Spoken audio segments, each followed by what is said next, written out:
Line M. C. Taggart. O campo. Em busca da força secreta do universo. Tradução de Claudia Gerp Duarte. A física pode estar prestes a enfrentar uma revolução semelhante à que ocorreu há apenas um século. Arthur C. Clarke. When will the real pesage begin? Se um anjo decidisse conversar conosco a respeito de sua filosofia, várias de suas declarações poderiam muito bem soar como 2x2 = 13. Georg Christoph Lichtenberg. Aforismos. Para Caitlin. Você nunca esteve sozinha. Agradecimentos. Comecei a escrever este livro há 8 anos, quando não parava de me deparar com milagres ao longo do meu trabalho. Não estou me referindo a milagres no sentido comum do termo, quando o mar se abre ou pães se multiplicam, mas no sentido de terem violado por completo a maneira como pensamos que o mundo funciona. Os milagres com os quais me defrontei diziam respeito a sólidas evidências científicas relacionadas a métodos de cura que zombam de todas as nossas noções de biologia. Descobri, por exemplo, alguns bons trabalhos sobre homeopatia. Pesquisas aleatórias, duplamente cegas e controladas por placebos, o padrão de ouro da medicina científica moderna, demonstraram que é possível pegar uma substância, diluí-la a ponto de não restar nenhuma molécula dela, dar essa diluição que agora nada mais é do que água, a um paciente e este se recuperar. Descobri pesquisas semelhantes em relação à acupuntura, foi verificado, em trabalhos sérios, que introduzir agulhas finas em certos pontos do corpo ao longo dos chamados meridianos de energia melhora determinados problemas. No que diz respeito à cura espiritual, embora algumas pesquisas fossem de má qualidade, várias eram boas o suficiente para indicar que algo interessante estava acontecendo, e que talvez a cura à distância encerrasse algo mais do que um mero efeito placebo ou uma sensação agradável. Em um grande número de trabalhos científicos, os pacientes nem mesmo sabiam que alguém estava tentando curá-los. Contudo, havia indícios de que certas pessoas podiam se concentrar em um paciente à distância e, de alguma maneira, o estado de saúde do doente melhorava. Tais descobertas me deixaram surpresa, mas também profundamente confusa. Todas essas atividades se baseavam em um paradigma do corpo humano inteiramente distinto daquele defendido pela ciência moderna. Eram sistemas médicos que diziam trabalhar em níveis energéticos, mas eu continuava a me perguntar qual seria a exata energia a que eles poderiam estar se referindo. Na comunidade alternativa, palavras como energia sutil eram mencionadas com frequência, mas a desmistificadora que há em mim estava insatisfeita. De onde vinha essa energia? Em que ela se baseia? O que era tão sutil a seu respeito? Os campos de energias humanas de fato existiam. Seriam eles responsáveis não apenas por essas formas alternativas de cura, mas por muitos dos mistérios da vida que não podem ser explicados. Havia uma fonte de energia que realmente não entendíamos. Se algo como a homeopatia funcionava, isso derrubava tudo o que acreditávamos a respeito da nossa realidade física e biológica. Uma das duas, a homeopatia ou a ciência médica convencional, tinha que estar errada. Nada menos do que uma nova biologia, uma nova física pareciam necessárias para abraçar o que parecia ser verdade acerca da chamada medicina da energia. Dei início a uma investigação pessoal para descobrir se havia cientistas fazendo algum trabalho que sugerisse uma visão alternativa do mundo. Viajei para muitas regiões do planeta para me encontrar com físicos e outros cientistas de vanguarda. Estive na Rússia, na Alemanha, na França, na Inglaterra, na América do Sul, na América Central e nos Estados Unidos. Troquei correspondência e conversei por telefone com muitos cientistas de outros países. Fui a conferências em que novas e radicais descobertas foram apresentadas. Decidi me focar, principalmente, em cientistas com credenciais confiáveis e que trabalhavam de acordo com rigorosos critérios científicos. Uma quantidade suficiente de especulações sobre energias e curas já havia sido realizada pela comunidade alternativa, e eu queria que quaisquer novas teorias fossem matemática ou experimentalmente comprováveis, equações precisas, uma física verdadeira que pudesse ser abraçada e compreendida. Assim como olhara para a ciência para comprovar a eficácia da medicina convencional ou alternativa, eu também queria que a comunidade científica me fornecesse, de certa maneira, uma nova ciência. Quando comecei a me aprofundar, descobri uma comunidade pequena, porém coesa, de cientistas de alto nível com esplêndidas credenciais, todos trabalhando em algum pequeno aspecto da mesma coisa. As descobertas deles eram incríveis. Estavam se dedicando a algo que parecia derrubar as leis atuais da bioquímica e da física. Seus trabalhos não ofereciam apenas uma explicação de por que a homeopatia e a cura espiritual poderiam funcionar. Suas teorias e experiências também se combinavam em uma nova ciência, uma nova visão do mundo. O campo é resultado, em grande parte, de entrevistas com todos os principais cientistas mencionados no livro e da leitura dos principais trabalhos que eles publicarão. Entre eles estão, Jacques Benveniste, William Broad, Brenda Dan, Bernard Reich, Basil Hilly, Robert Jahn, Ed May, Peter Marker, Edgar Mitchell, Roger Nelson, Fritz Albert Papp, Carpri Brown, Hal Puthoff, Vin Radin, Alfonso Rueda, Walter Schen, Marilyn Schlitz, Helmut Schmidt, Elizabeth Targ, Russell Targ, Charles Tart e Mai Van Ho. Recebi uma quantidade imensa de ajuda e apoio pessoal de cada um deles, em pessoa, por telefone e pelo correio. Quase todos os cientistas estiveram individualmente envolvidos em múltiplas entrevistas, muitos deles em 10 ou mais. Sou grata a eles por terem concordado com tantas consultas e por terem permitido que eu verificasse laboriosamente os fatos. Toleraram a minha constante intromissão, assim como minha ignorância. A ajuda deles foi incalculável. Preciso agradecer especialmente a Vin Radin por me instruir em estatística, a Hal Puthoff, Fritz Papp e Peter Marker pelo que equivaleu a um curso de física, a Carpri Brown por ter me oferecido um treinamento em neurodinâmica do cérebro e a Edgar Mitchell por compartilhar comigo os avanços mais recentes. Também sou grata às seguintes pessoas, com quem conversei ou me corresponde: Andrei Apostol, Hans Betts, Dick Birman, Marco Bischoff, Christian Blondal, Richard Broughton, Tony Banel, William Corliss, Deborah Dalenoy, Sweet Bertertel, George Var, Peter Fenwick, Peter Garyaev, Valerie Hunt, Ezio Insina, David Loramar, Ragnar Kieferson, Robert Morris, Richard Obouzi, Marey Oldie, Beverly Rubik, Rupert Sheldrake, Dennis Stillings, William Tiller, Marey Truzi, Dieter Weitel, Harald Valasch, Hans Wellington Williamson. Embora um grande número de livros e dissertações tenham contribuído de alguma maneira para minhas ideias e conclusões, sou particularmente grata aos livros de Conscious Universe, The Scientific Truth of Psychic Phenomena, de Vin Radin, e Parapsychology, The Controversial Science, de Richard Broughton, por suas compilações de evidências dos fenômenos psíquicos, a Larry Dossey, cujos diversos livros foram imensamente úteis para a evidência da cura espiritual, e a Erwin Laszlo, por suas fascinantes teorias sobre o vácuo in the Interconnected Universe, Conceptual Foundations of Transdisciplinary Unified Theory. Uma vez mais, tenho uma dívida especial de gratidão com toda a equipe da HarperCollins, em particular com a minha editora, Wanda Whiteley, por ter compreendido de imediato no que consistia este livro e por ter me apoiado com tanto entusiasmo. Quero agradecer também a Andrew Coleman, por ter editado o livro com extrema meticulosidade. Também sou grata à minha equipe na What Doctors Doritel pelo apoio que me deram neste projeto. Julie MC Lean e Sharon Wong ofereceram uma ajuda vital no último instante, e o apoio inesgotável de Kate Migo possibilitou que eu mantivesse um equilíbrio entre a minha casa e o trabalho. Agradeço especialmente a Peter Robinson, meu agente no Reino Unido, e a Daniel Bainier, meu agente internacional, por se dedicarem ao projeto com tanto entusiasmo. Também desejo agradecer particularmente ao meu agente nos Estados Unidos, Russell Gellan, cuja inquebrantável confiança neste projeto foi nada menos do que impressionante. Uma menção especial precisa ser feita às minhas filhas Caitlin e Ania, por intermédio de quem experimento diretamente, todos os dias, o campo. Como sempre, a maior dívida deste livro é para com o meu marido, Brian Hubbard, por me ajudar a compreender o verdadeiro significado deste livro e também o verdadeiro significado da interconexão. Prólogo. A revolução iminente.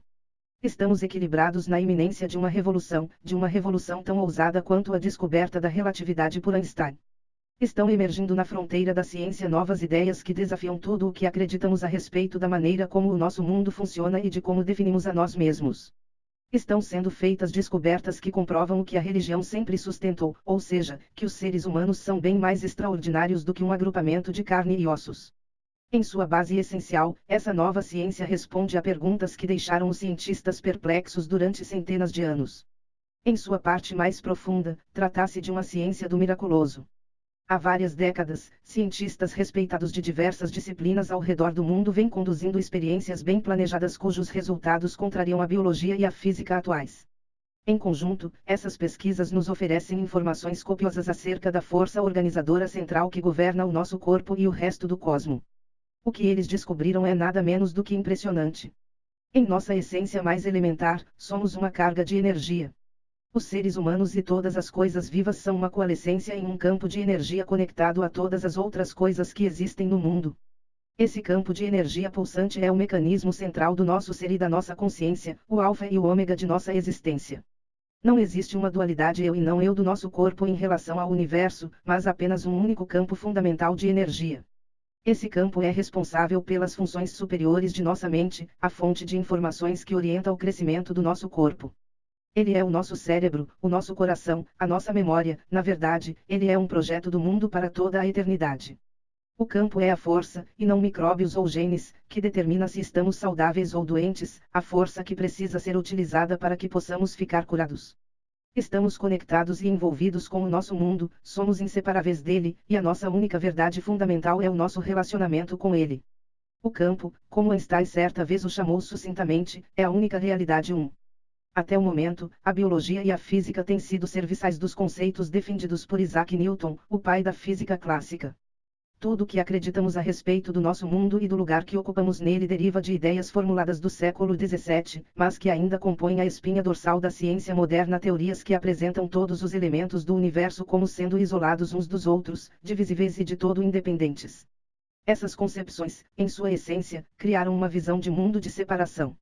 Newton descreveu um mundo material em que as partículas individuais da matéria seguem certas leis de movimento através do espaço e do tempo, ou seja, o universo como uma máquina. Antes de Newton formular suas leis do movimento, o filósofo francês René Descartes apresentara uma ideia que na época era revolucionária, que nós, representados por nossa mente, éramos separados dessa matéria inerte e sem vida de nosso corpo, que era apenas outro tipo de máquina bem lubrificada. O mundo era composto por uma carga de pequenos objetos distintos, que se comportavam de maneira previsível.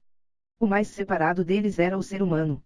Nós nos sentávamos fora desse universo e olhávamos para dentro. Até mesmo o nosso corpo era de alguma maneira separado e diferente do nosso verdadeiro eu, a mente consciente que fazia a observação. O mundo newtoniano talvez fosse obediente à lei, mas em última análise era um lugar solitário e desolado. O mundo seguia adiante, uma vasta caixa de câmbio, quer estivéssemos presentes, quer não. Por meio de algumas hábeis medidas, Newton e Descartes haviam arrancado Deus e a vida do mundo da matéria, e retirado nós mesmos e nossa consciência do centro do nosso mundo. Eles arrancaram o coração e a alma do universo, deixando em sua esteira uma coleção inanimada de partes entrelaçadas. O mais importante de tudo é que, como observou Danazohar em The Quantum Self, a visão de Newton nos retirou da estrutura do universo. 2. Nossa autoimagem se tornou ainda mais sombria com a obra de Charles Darwin. A teoria da evolução, agora um pouco refinada pelos neodarwinistas, é a teoria de uma vida aleatória, predatória, sem sentido e solitária. Para sobreviver, você simplesmente tem que ser o melhor. Você nada mais é do que um acidente evolucionário. A vasta e complexa herança biológica de nossos ancestrais é desnudada até ser reduzida a um aspecto central, a sobrevivência. Coma ou seja comido. A essência da condição humana é um terrorista genético, que se liberta com eficácia de quaisquer elos mais fracos. A vida não consiste no compartilhamento ou na interdependência. A vida diz respeito a vencer, a chegar primeiro. E se consegue sobreviver, você fica por sua própria conta no topo da árvore evolucionária. Esses paradigmas, o mundo encarado como uma máquina, e o homem como uma máquina de sobrevivência, conduzirão a um domínio tecnológico do universo e a um conhecimento verdadeiro muito pequeno que encerre qualquer importância fundamental para nós. Em um nível espiritual e metafórico, eles provocaram um sentimento desesperado e brutal de isolamento. Tampouco nos deixaram mais próximos dos mistérios mais essenciais de nossa existência, como pensamos, como começa a vida, porque ficamos doentes, como uma única célula se transforma em uma pessoa plenamente formada e até mesmo o que acontece com nossa consciência quando morremos. Permanecemos apóstolos relutantes dessas visões do mundo como que mecanizado e separado, mesmo que isso não faça parte de nossa experiência habitual.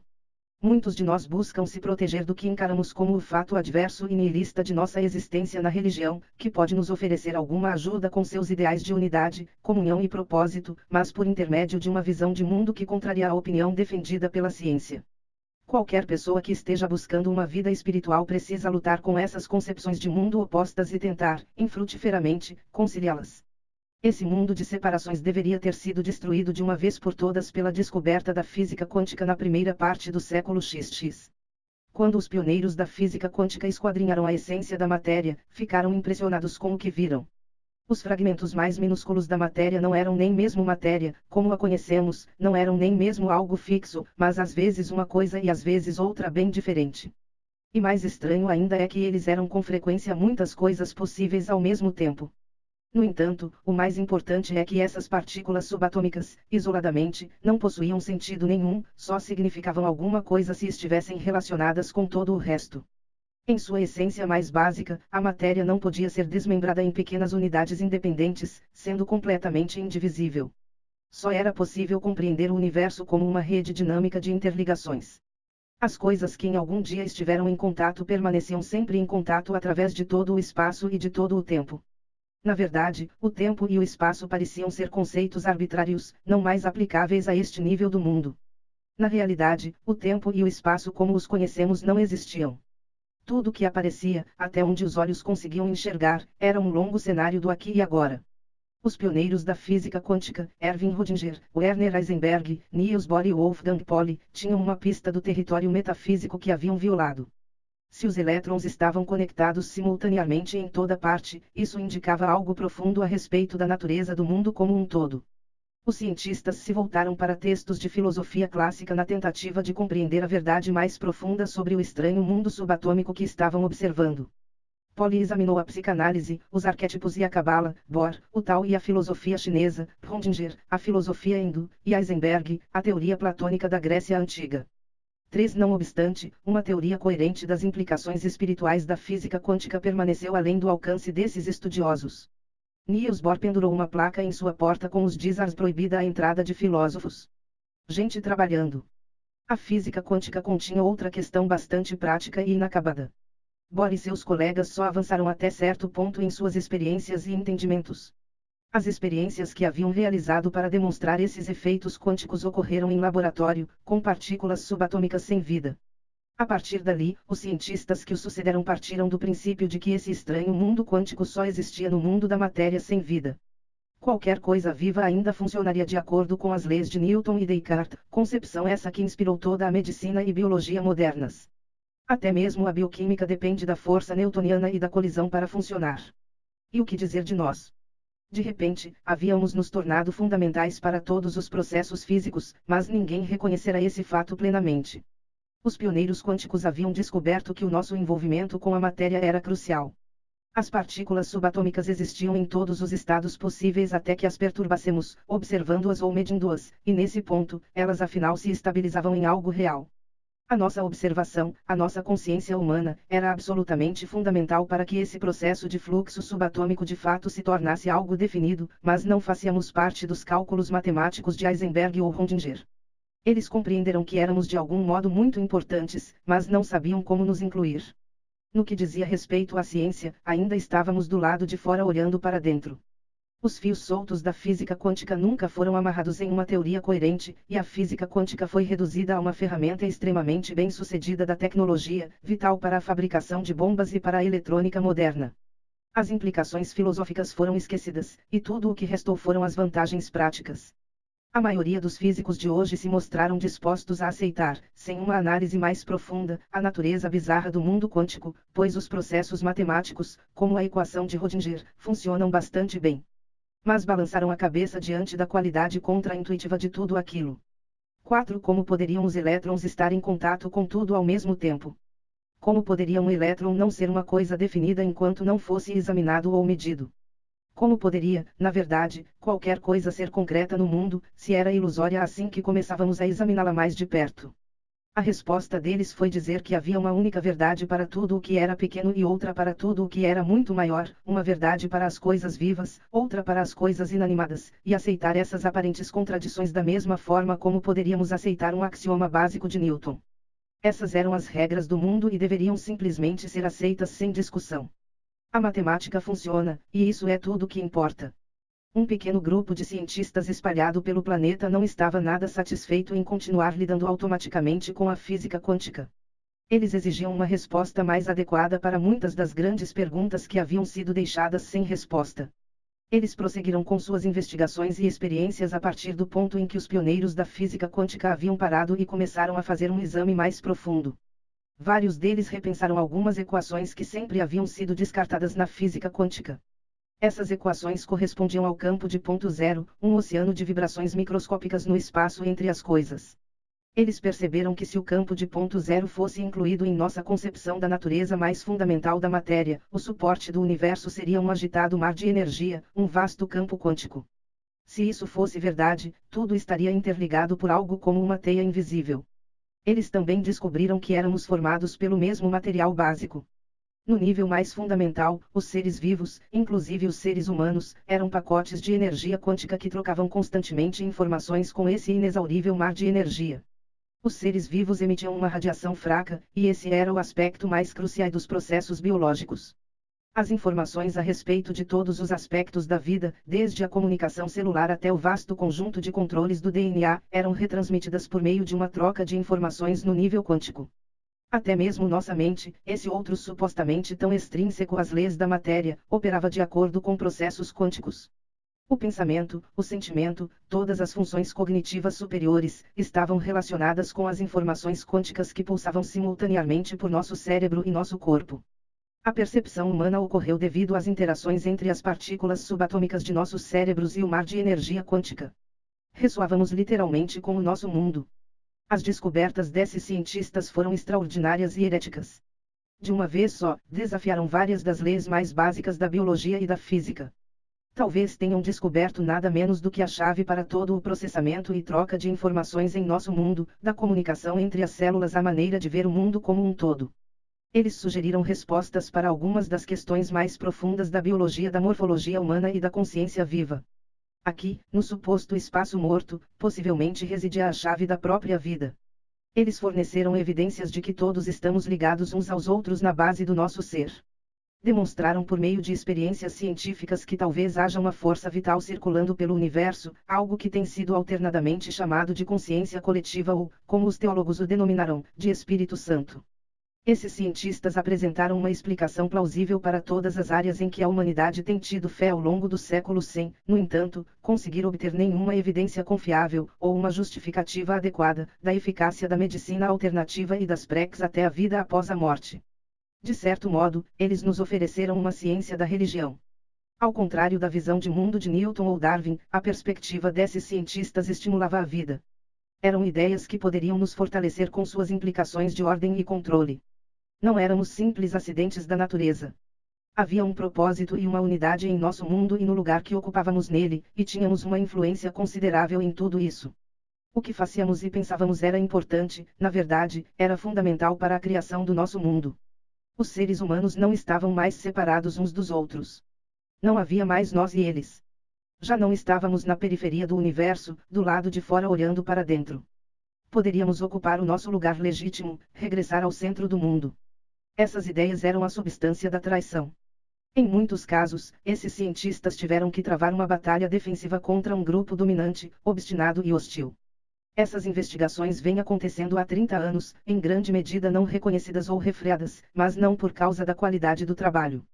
Os cientistas, todos oriundos de instituições confiáveis como as universidades de Princeton e Stanford, as melhores instituições da França e da Alemanha, realizaram experiências impecáveis. Não obstante, tais experimentos atacaram vários princípios considerados sagrados e situados no âmago da ciência moderna. Eles não se encaixavam na visão científica predominante no mundo encarado como uma máquina.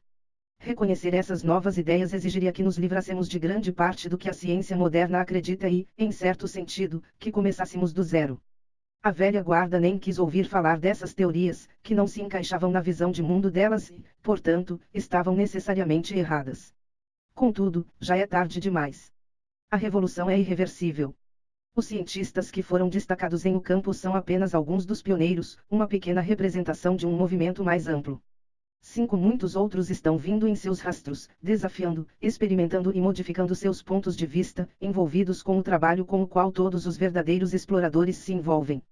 Em vez de descartar essas informações como inadequadas segundo a visão científica do mundo, a ciência ortodoxa terá que começar a adaptar sua concepção de mundo para que ela se torne adequada.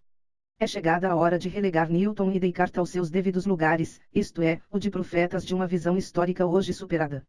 A ciência só pode ser um processo que visa entender o nosso mundo e a nós mesmos, em vez de um conjunto fixo de regras eternas. Com a introdução do novo, o velho quase sempre precisa ser descartado. O campo é a história dessa revolução que está se formando. A semelhança de muitas revoluções, começou com pequenos focos de rebelião, que reuniam força individual e ímpeto, um avanço revolucionário em uma área, uma descoberta em outro lugar em vez de um movimento de reforma grande e unificado. Embora conscientes do trabalho uns dos outros, são homens e mulheres que vivem em seus laboratórios e que muitas vezes não gostam de se aventurar além da experiência para examinar todas as implicações de suas descobertas ou que nem sempre têm o tempo necessário para colocá-las no contexto de outras evidências científicas. Cada cientista participou de uma viagem de descoberta, e cada um descobriu uma porção de terra, mas nenhum deles foi corajoso o bastante para declará-la um continente. Este livro representa uma das primeiras tentativas de sintetizar essa pesquisa desmembrada em um todo coerente. Nesse processo, também oferece uma confirmação científica de áreas que estavam sob o domínio da religião, do misticismo, da medicina alternativa ou da especulação da nova era. Apesar de todo o conteúdo deste livro se basear em experimentações científicas, às vezes, com a ajuda dos cientistas envolvidos, tive que me envolver em especulações sobre como tudo isso se encaixa. Por conseguinte, devo enfatizar que essa teoria é, como Robert Jahn, reitor emérito da Universidade de Princeton, gosta de dizer, um trabalho em andamento. Em alguns casos, algumas das evidências científicas apresentadas em o campo ainda não foram reproduzidas por grupos independentes. Assim como acontece com todas as novas ideias, o campo precisa ser encarado como uma tentativa inicial de inserir descobertas individuais em um modelo coerente, do qual algumas partes estão destinadas a ser aperfeiçoadas no futuro. Também é sensato ter em mente a conhecida máxima de que uma ideia correta nunca pode ser definitivamente comprovada. O melhor que a ciência pode um dia conseguir é refutar ideias erradas.